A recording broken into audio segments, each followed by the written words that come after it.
राष्ट्र बनाने में, एक बेहद खूबसूरत जगह बनाने में अथक मेहनत जिन्होंने की है, हमारे निदेशक महोदय श्री सक्सेना साहब ने, ये आगे आपको सभी पत्रकार मित्रों को बहुत बहुत नमस्कार। बहुत बड़ी संख्या में आज आप सबको आए, इसके लिए बहुत बहुत धन्यवाद। सामान्यतः हम प्रतापगढ़ केंद्र पर करते हैं, पर इस बार यहाँ करने का कारण आप सभी लोग शायद समझ ही गए होंगे, क्योंकि हम चाहते हैं कि आप तैयारियों को देखें। इन तैयारियों को अभी तैयारियों की चर्चा भी हमारे कार्यक्रम में संयोजक भाग में कर रहे हैं। प्रतापगढ़ केंद्र के साथ आप सब लोग पिछले कई वर्षों से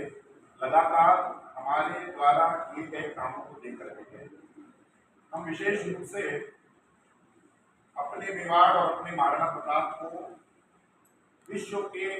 जन जन तक पहुंचाने का एक बड़ा काम, एक भागीरथी प्रयास निरंतर कर रहे हैं, और उसी दृष्टि से ये एक बड़ा कार्यक्रम आपके बीच में हो रहा है। जैसा हमारे माननीय अध्यक्ष महोदय ने कहा कि आज के समय विमर्श एक बड़ी ताकत है। कैसे बदल रही है, विमर्श कैसे खड़े किए जाते हैं, ये आप पत्रकार मित्रों से भी कोई नहीं समझ सकता, कोई नहीं बता सकता। विमर्श खड़ा करना सुर्खियों का काम है आपके लिए। तो ऐसे विमर्श खड़े करने के लिए बहुत सारी देश विरोधी शक्तियां लगातार पिछले कई वर्षों से, और मैं कहूंगा पिछले कई सदियों से, हमारे इस भारतवर्ष के साथ, हमारी इस सांस्कृतिक पहचान वाले भारतवर्ष के साथ एक षड्यंत्र के रूप में काम कर रही है, और उन षड्यंत्रों को पहचान कर सही विमर्श खड़ा करने की दिशा में प्रतापगढ़ केंद्र प्रयास कर रहा है। विशेष रूप से अगर हम बात करें महाराणा प्रताप की, तो महाराणा प्रताप तो शायद इस विमर्श के सबसे बड़े शिकार। महाराणा प्रताप के बारे में हम अध्ययन करते हैं तो हमें समझ में आता है कि वास्तव में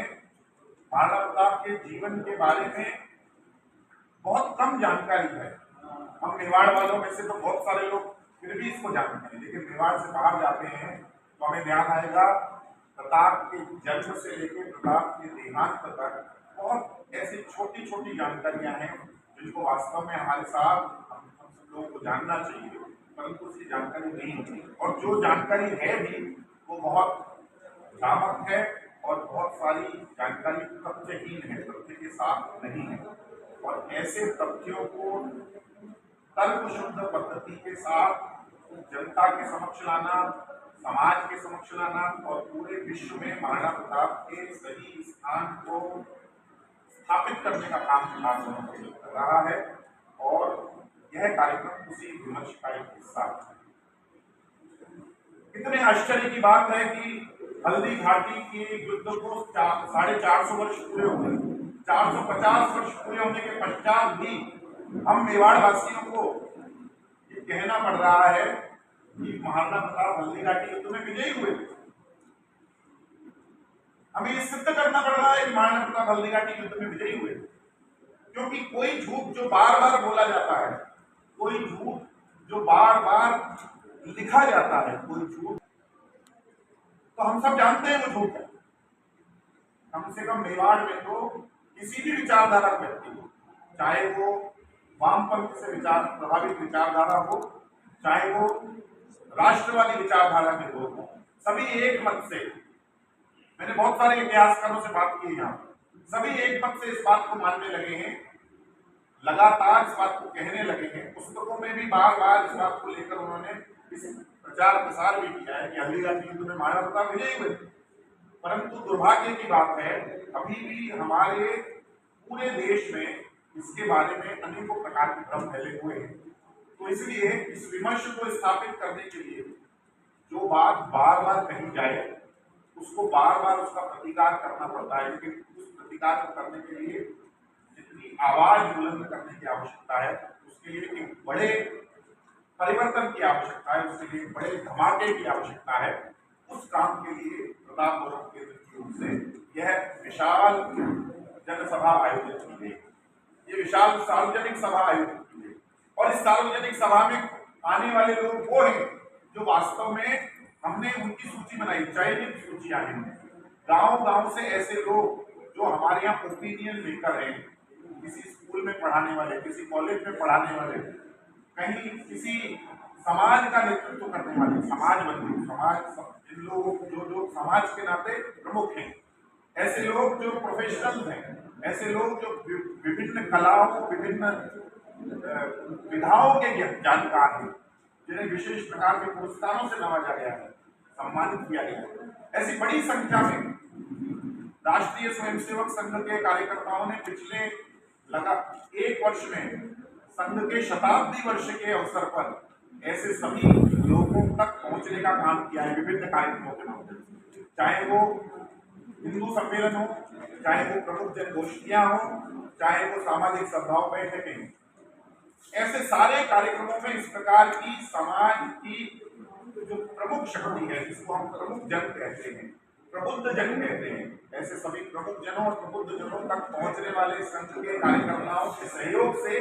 उन सभी लोगों को आमंत्रित करके ये कार्यक्रम का आयोजन किया जा रहा है। यह जो कार्यक्रम है, इस कार्यक्रम के माध्यम से ऐसे ओपिनियन मेकर्स को इस विषय के बारे में एक प्रकार से उन तक की बात पहुंचाई जाने वाली है, उनका प्रबोधन किया जाने वाला है। और उस प्रबोधन के माध्यम से हमारा उद्देश्य यह है कि यह विषय अब इस पर चर्चा बंद होनी चाहिए। हल्दी घाटी युद्ध में महाराणा प्रताप विजयी हुए थे, यह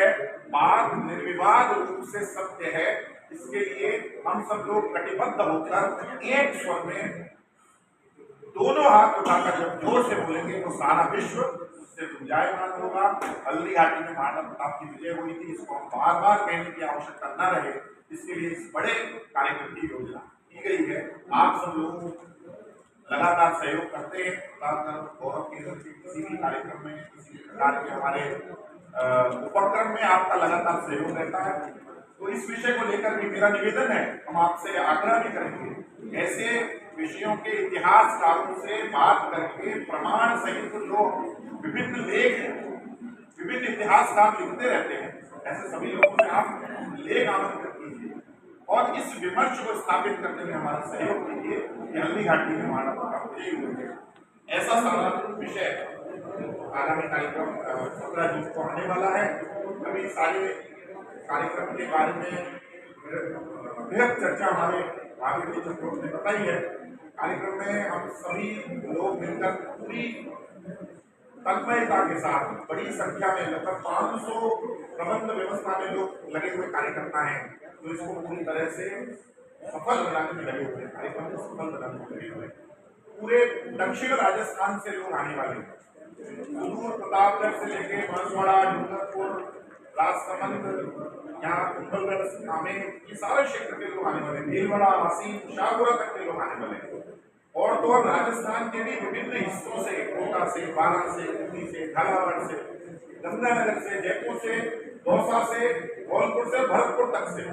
लोगों के आने की हमें सूचनाएं मिल रही है। देश के भी बड़े नाम इस कार्यक्रम में आने के लिए हमने उनको संपर्क किया और हमें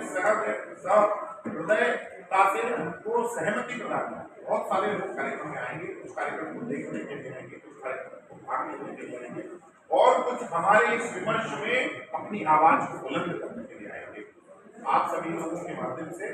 मैं पुनः यह विमर्श पूरी तरह स्थापित हो और आगे इस विषय में ज्यादा चर्चा की आवश्यकता न रहे, ऐसा एक निवेदन करते हुए अपनी बात को विराम दूंगा और आप सब लोगों से आपके जो भी कुछ प्रश्न हो तो हम प्रश्न लेंगे और उसके पश्चात जो बाइक्स वाली बात है वो